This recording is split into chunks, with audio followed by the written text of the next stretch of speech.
Hi guys. In the last session, we covered what are the types of machine learning, which was supervised and unsupervised, right? Then we looked into the types of supervised learning, which was classification and regression. So in today's session, we will be building our first classification model, which is we're using the decision tree classifier. So we'll be looking how to do that. So let's recap what classification is. So classification is nothing but mapping input variables to discrete number of outputs. For example, if you want to predict if someone has cancer or not, so there are two discrete outputs, right? A person can have cancer and a person cannot have cancer. Like there are two discrete outputs. So in that case, we use a classifier. So let's get started with this. I've already written the code so that I don't waste time typing it, so that I can end the session within 30 to 40 minutes. Mostly I'll try to end it before 30 minutes. Let's do it. So we start by importing all the important libraries, which are pandas, numpy, and matplotlib. Let's run it. If you haven't installed it, I don't know if you guys have done it or not. If you haven't installed it, so in Google Colab, it is automatically installed, so you don't have to do anything. But for people using Jupyter Notebook, in case it is not installed, so you can just open Anaconda prompt, type in here conda install pandas. If you hit enter, it will start installing these libraries. Say again for sklearn libraries, you can write scikit-learn. If you do this, then you will be able to install scikit-learn. I won't be installing it because I've already done it. For matplotlib, just exchange it with matplotlib and it will start installing matplotlib. So just do this. I'll just run it once and show it to you guys. For me, it will show that I've already installed it. Let's see how it does it. For you guys, it will install if you haven't installed it. Hopefully you should have done it. I'm just showing it to you if you haven't done it. So let's wait for it. It will just show me that all the packages are already installed. All request as packages already installed. So hence you don't have to do anything. If this is the case, you have already installed, then just go ahead with it. If you haven't, then start by installing all these libraries. So we have imported all the libraries here. In this, the first three lines, you can ignore it if you don't want to do it. It is just to like omit all the unnecessary warnings. And the fourth line here is to display all the columns. Sometimes when you read a data set, pandas usually truncates few columns. It will just show you the first few columns and the last few, and it will truncate whatever is in between. So with this line, you can actually avoid it. So if you run this line, it will show you all the columns there. So let's run it. Then let's start by reading. So this is a training.csv file. Okay, before I start, I forgot to tell you what the actual problem we are dealing here with. So in this session, we will be making a classifier so that we can predict which passengers survived the Titanic shipwreck. These are the attributes on which we'll be predicting if the person survived it or not. So before I read the data, let me tell you one more thing. Like whenever you download any data set from Google or something, there are a few sites for like Kaggle where you can download different types of data sets. So usually they will provide you with a description for that data. This is nothing but what each column or feature means. Like for example, name, the meaning for that is that it is the passenger's name. Embark, you can Google what is port of embarkation. I'll tell you what that means. It is nothing but the port where the passenger started his journey from. So they'll just give you the meaning of each and every column so that you understand the data in a better way. You understand the data in a better way. So we'll start by reading the data set. Let's look at the data, how it is. So I've just set the data set into the variable df. I need to like display it now. So as I'll write df and it will show me all the data set. What is the data? So it starts with passenger ID. This is what we are going to predict, the survived. If it is 0, as it is written here, the person did not survive. If it is 1, the person did survive. We have been given the name, the ticket price and stuff, the embarkation, everything has been given. And now we need to start with the data pre-processing part. Before I start with the data processing part, let me again tell you what the problem statement is. We have all heard about the Titanic story, right? So based on certain attributes, which are these attributes, we are going to predict if that passenger survived or not. This is what we are dealing with in this machine learning model. So that is the problem we are going to solve. So this is something which we would have taught you in the last session, last to last session, I guess, in the pandas. So we are going to just start with the data processing. Let's look at the description of the data. So this gives us all the data: count, mean, standard, minimum, value, 25%, and stuff. So you might ask, what can we infer from this? So this gives us a lot of data understanding. Like for example, the count for passenger ID is 891. So that means there are 891 passenger on board on the ship. And let's look at other things. The mean value for survived. So the mean is 38% people survived the Titanic shipwreck. And we can look at other data, like for example, age. The mean age is 29. That means most of the people were below 30. Their age was below 30. So something of that sort, we can all predict everything. The maximum price was 512. So we can look at this, gives us a lot of data about the data set. So we can move ahead with plotting the data. So we'll use df.hist. Histogram is a really good tool if you want to plot a single variable. So it will return the frequency. Basically, it will return the frequency. For example, if we are looking for ages, so it will give us what is the frequency between a certain bucket. Like for example, 10 to 20. If the ages are between 10 to 20, it will give us the frequency for how many people are there in that bucket. So we will apply histogram over the whole data set. Let's see what it returns. As we can see, it gave us a good plot. So the main important thing here is the age part. We can see most of the people were between 19 to 40, the maximum number of people, more than 150 for like, I guess, 20. So this is what we can infer from all this data. Then let's look at the count for how many people survived and how many people did not survive. So 549 people did not survive the shipwreck and 342 people survived it. Let's make a bar plot of it.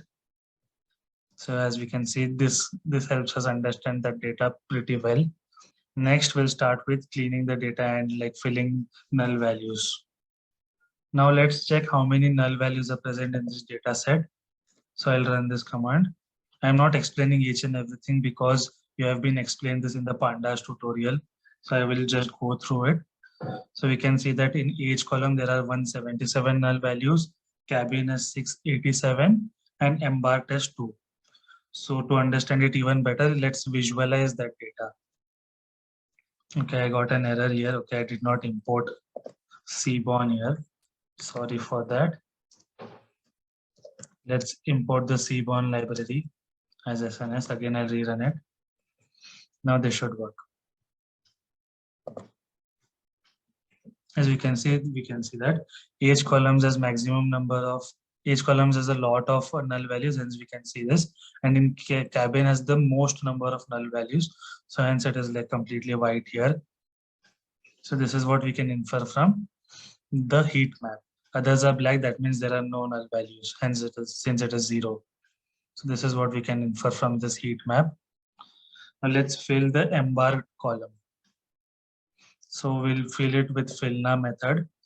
We are filling with the best way to, usually if you see, people usually remove all the null values. They'll just drop those rows, but we won't do that here. What we are going to do that is we'll replace null values with the most frequently repeating embarked value. For example, we have 3 categories, right? For embarked, C, Q, and S.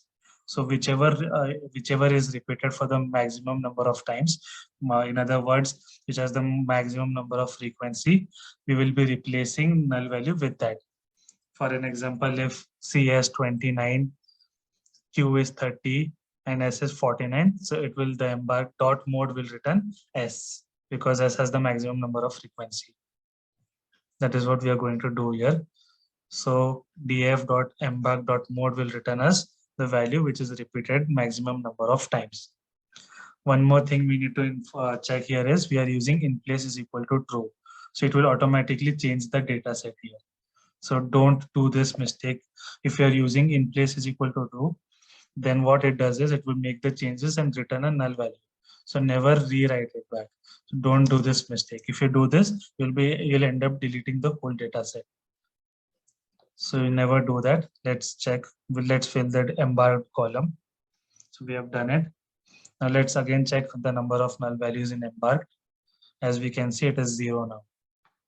Now let's fill the age column. It has 177 null values. So let's start by replacing it using mode. The reason we are not dropping is because it is not a good solution here. Like we cannot simply drop it. The accuracy will reduce. Secondly, we cannot fill it with the mean value as I've written here. We cannot fill it with the mean value of age because there is a huge difference between the age group.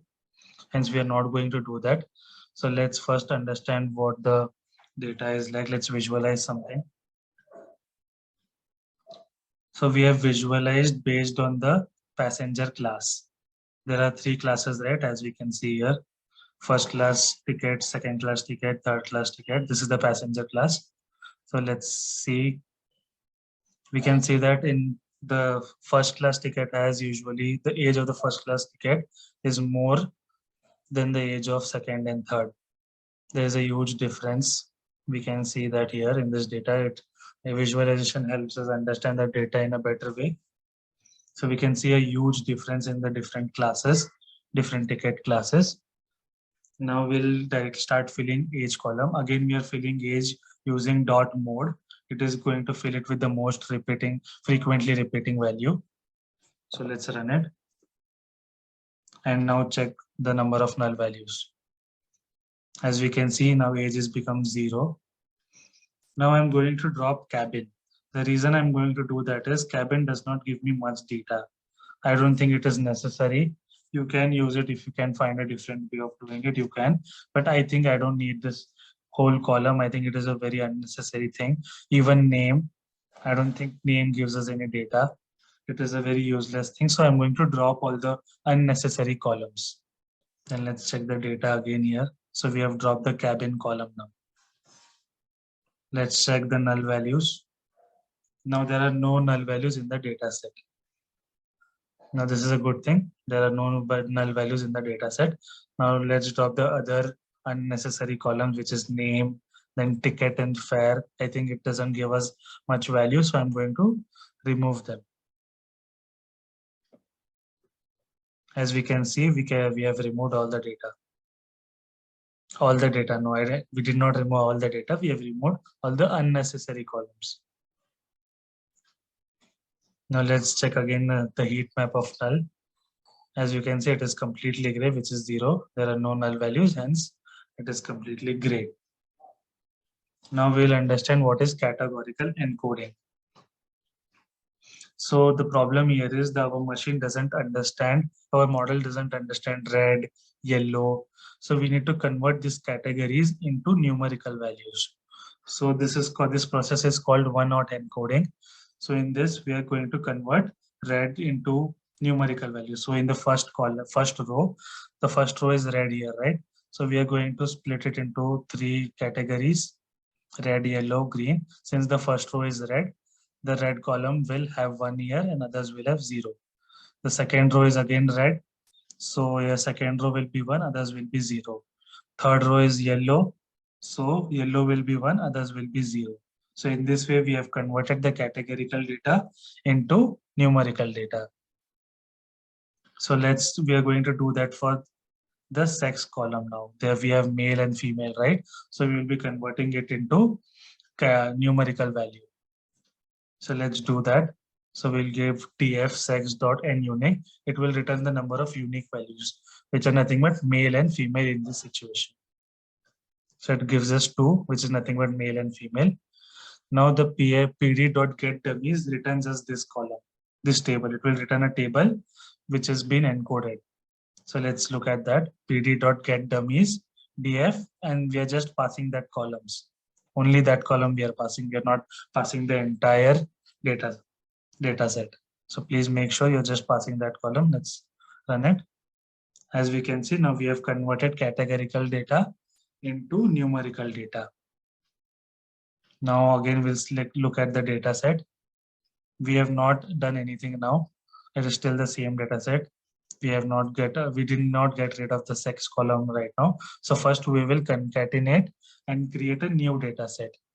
We are concatenating this data set with this one. So let's do that. So we can see that we have now concatenated the female and male columns here. Now we don't need the sex column, right? So we'll drop that column. Now the sex column has been dropped. There is one more categorical data column here, which is embarked, which is SC and Q. We need to again convert them into numerical data. So let's do that. This should return as 3 because there are 3 classes, S, C, and Q, right?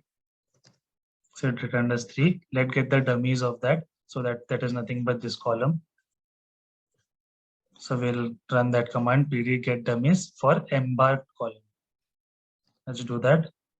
Now we'll concatenate the new column, new data with this data set. So let's concatenate. Now we have added the 3 columns in the df.new data set. So we need to now get rid of the embarked column. So we'll drop the embarked column now. Now we can see that we have converted every categorical data into numerical data, and there are no unnecessary columns in that. So we have completed the data pre-processing part now. Now we will split our data into training and test. The reason we are going to do that is to predict how well our machine learning model is working on unseen data. So we will train our machine learning model on the training data set and predict the output on the test data set. So this will give us a better idea on how our model is performing. So let's split it into X and Y labels, which is nothing but splitting the output and the input separately. So we'll do that by doing this. Let's run this column. Now we have, this is the features we are going to use. They are nothing but the input variables. This doesn't have the survived column, as you can see. Now we'll pass the target, which is the survived, into Y. We're going to separate into X and Y. Now we'll split it into training and test data set. So there is a sklearn library for doing that. So it is nothing but from sklearn.model selection, import train test split. So it will automatically split our data set into training and testing data. So here the parameters are test size is equal to 0.25. That means the test data set will comprise of 25% of the whole data. So the final part is to train our classifier using the decision tree. So first we'll import our decision tree classifier. I did not run this one. Wait. Now I've split it into xtrain, xtest, ytrain, and ytest. Now I will import our decision tree classifier. After importing, then we have to create a classifier variable. So we'll do that by classifier is equal to decision tree classifier. Now we have done that. Now we need to fit. Fitting is nothing but learning from that data, right? So our model will run from xtrain and ytrain. So we are learning from the training data. So let's do that. Now we need to make prediction on the testing data. So we are going to run this command. So these are the predicted values. So 0 means they did not survive, 1 means they have survived. So let's check how well our model was running. So for that, we are going to run one more sklearn tool, which is sklearn metrics import accuracy score. From this, we'll get to know our metrics, how well our machine learning model works. So let's run this. So it is 74%. So we are saying that our model is 75% accurate, which is quite low, but for this session, it is good. So please make sure from accuracy score, the testing one, then the predicted one comes in.